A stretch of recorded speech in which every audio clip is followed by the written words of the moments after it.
বাড়িতে নানা সময় খিচুড়ি বানালেও সব সময় ভোগের খিচুড়ির মতো টেস্ট কিন্তু আনতে পারা যায় না। এই টেস্ট যেন কোনো পুজোর খিচুড়িতেই পাওয়া যায়। যতই ভালোভাবে করা হোক না কেন, মনে হয় না, ভোগের খিচুড়ির মতো ঠিক টেস্টটা আসেনি। তবে আজ আমি আপনাদের দেখাবো কিভাবে সহজেই ভোগের খিচুড়ি তৈরি করে নেওয়া যায়। চলুন তবে রেসিপিটি দেখে নেওয়া যাক।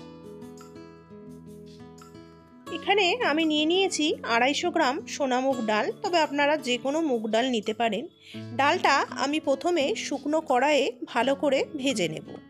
ডাল থেকে যখন একটা বেশ সুন্দর গন্ধ বেরোবে এবং ডালটার রঙটা একটু বাদামি হয়ে আসবে, তখন ডালটা নামিয়ে আমি ধুয়ে নেব।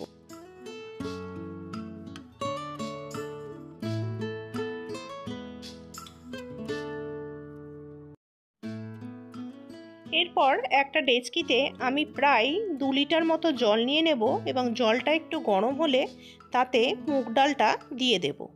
এখানে আমি দুটো ভাগে জলটা দেব। প্রথমেই খুব বেশি জল নিলে ডালটা সেদ্ধ হতে একটু বেশি সময় নেবে, তা আপনারা চাইলে জলটা একবারেও নিতে পারেন।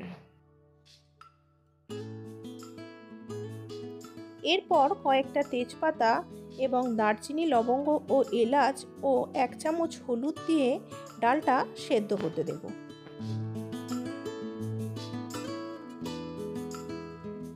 এখানে আমি 300 গ্রাম গোবিন্দভোগ চাল নিয়ে নিয়েছি। খিচুড়ির ক্ষেত্রে চাল ও ডালের পরিমাপটা প্রায় সমান নিতে হয়। এদিকে ডালটা প্রায় 60% সেদ্ধ হয়ে গেছে। এবার আমি দ্বিতীয় পর্যায়ের জলটা এতে দিয়ে দেব। আমি আবারও বলছি, আপনারা কিন্তু জলটা একেবারেই নিতে পারেন। আমি যাতে ডালটা তাড়াতাড়ি সেদ্ধ হয় সেজন্যই প্রথমে জলটা একটু অল্প নিয়েছি। এবার জলটা দেওয়ার পর আমি জলটা একটু গরম করতে দেব এবং তারপরে চালটা এতে দিয়ে দেব।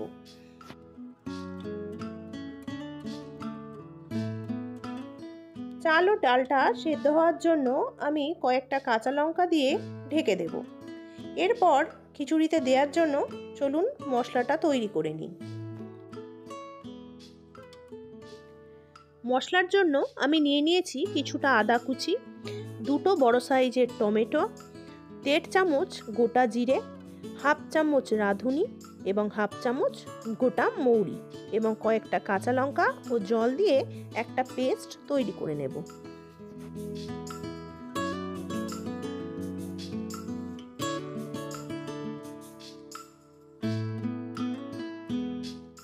এদিকে চাল ও ডালটা প্রায় সেদ্ধ হয়ে এসছে। খিচুড়িটা কিন্তু এভাবে মাঝে মধ্যে তলাতে নাড়িয়ে দিতে হবে, না হলে লেগে যেতে পারে। এবার দিয়ে দেব স্বাদ মতো লবণ এবং চিনি। আমি এখানে প্রায় 2 চামচ লবণ ও 1.5 চামচ চিনি দিয়েছি। আপনারা আপনাদের স্বাদ অনুযায়ী দিতে পারেন। এটা হতে হতে মশলাটা তৈরি করে নেব। নিয়ে নিয়েছি সর্ষের তেল। আমি রান্নাটা সর্ষের তেলেই করব। তাতে কিছুটা গোটা জিরে ও শুকনো লঙ্কা দিয়ে ফোড়ন দিয়ে দেব। মশলা থেকে একটা সুন্দর গন্ধ বেরোতে শুরু করলে তাতে বেটে রাখা মশলাটা দিয়ে দেব।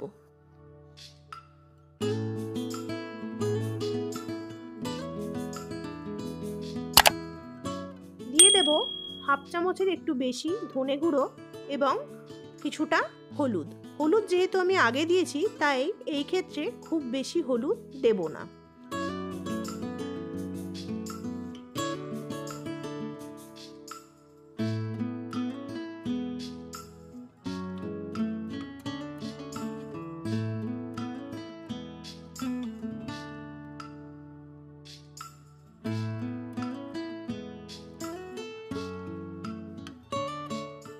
মশলাটা 3-4 মিনিট ভাজার পর তাতে মটরশুঁটি দিয়ে দেব এবং মটরশুঁটিটা দিয়ে গ্যাসটাকে লো হিটে রেখে আবারও মশলাটাকে ভালো করে কষাতে হবে যতক্ষণ না মশলা থেকে তেল ছাড়ছে।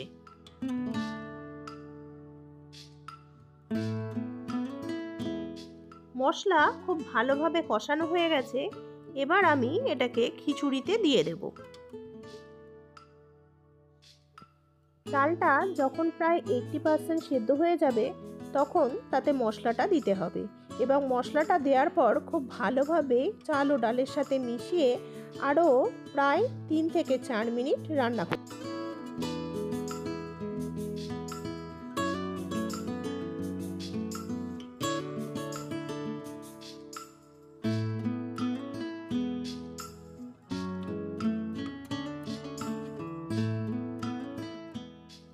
খিচুড়ি প্রায় তৈরি হয়ে গেছে। এবার আমি এতে দিয়ে দেব ধনেপাতা কুচি। ধনেপাতা কুচি দেওয়ার পর প্রায় 2 মিনিটের জন্য লো ফ্লেমে খিচুড়িটাকে ঢেকে রাখবো, যাতে ধনেপাতার গন্ধটা খুব ভালোভাবে খিচুড়ির সাথে মিশে যায়।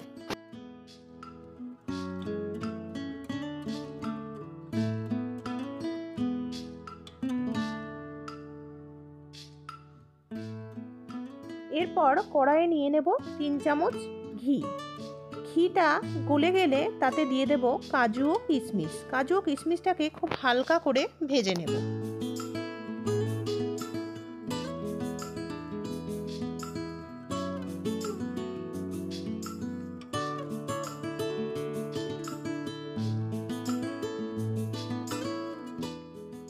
এদিকে খিচুড়িটা একদম তৈরি হয়ে গেছে।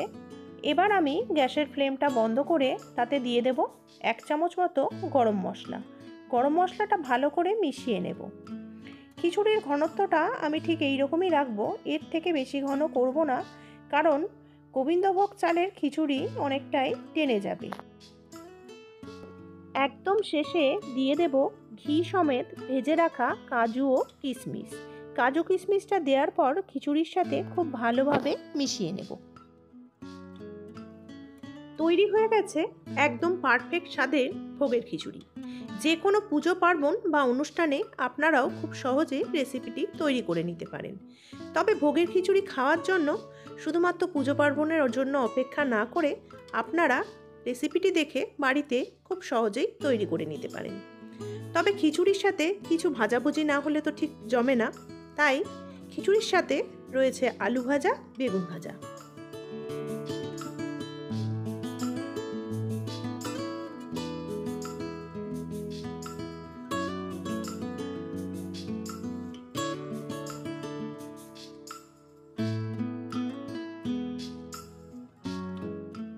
রেসিপিটি যদি আপনাদের ভালো লেগে থাকে তাহলে বাড়িতে অবশ্যই একবার তৈরি করবেন, আর লাইক, কমেন্ট, শেয়ার ও সাবস্ক্রাইব করে পাশে থাকার আবেদন রইল।